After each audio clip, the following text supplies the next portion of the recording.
You're speaking to Mosh live. We're at the Polo Park here, about to shoot a video inside the Burrell Collection. We'll be heading there in a minute or two. So the staff will be taking us around to show us what they've got, give us a little brief description about it. So stay here, don't go anywhere.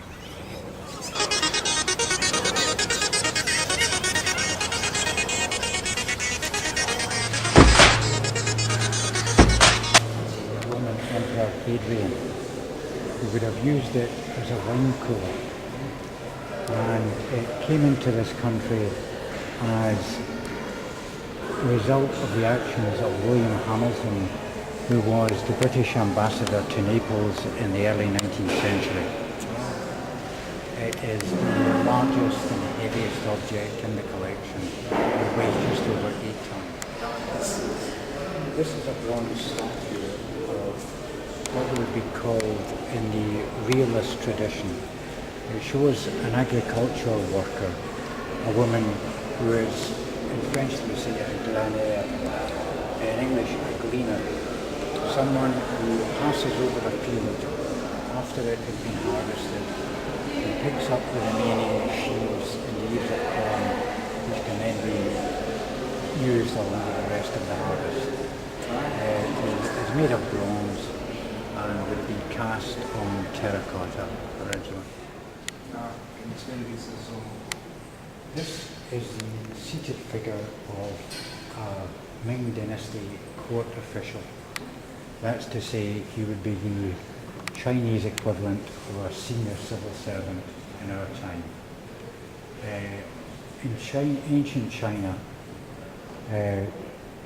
senior civil servants were selected, as they are nowadays in modern countries, by competitive examination. This man would have got where he is by his merits and not, as in some medieval societies in Europe, by virtue of his birth.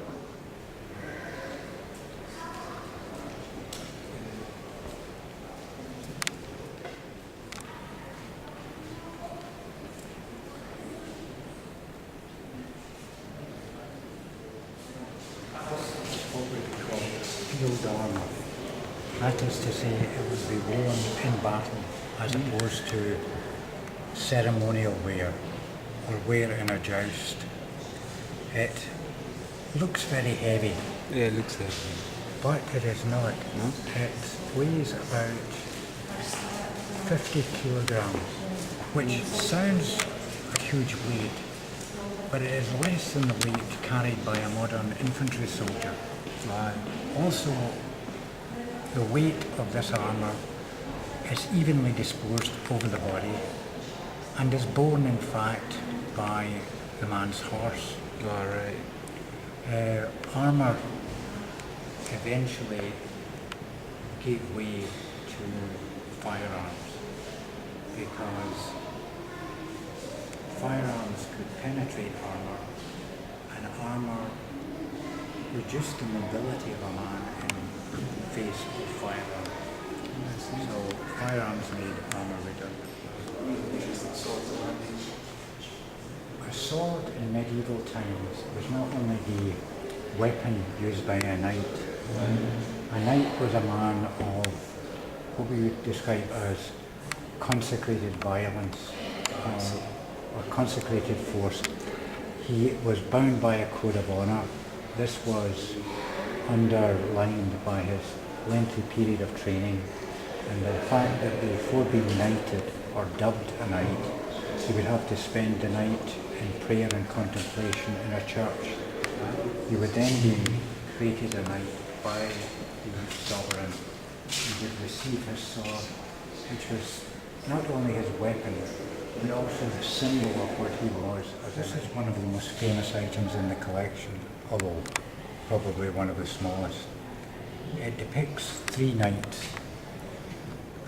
They are probably depictions of real men because none of them are exactly the same as the others.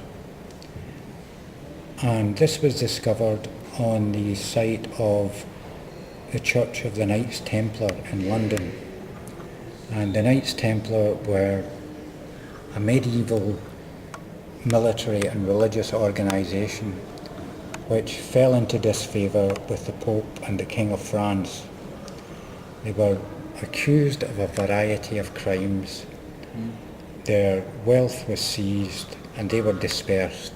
Some of them, including the Grand Master, Jacques de Molay, actually being executed. But to this day, no one is exactly sure of what the extent of their crimes, if any, were. Possibly their main fault was to have been too powerful within the church and too powerful within the state, and therefore to have offended both.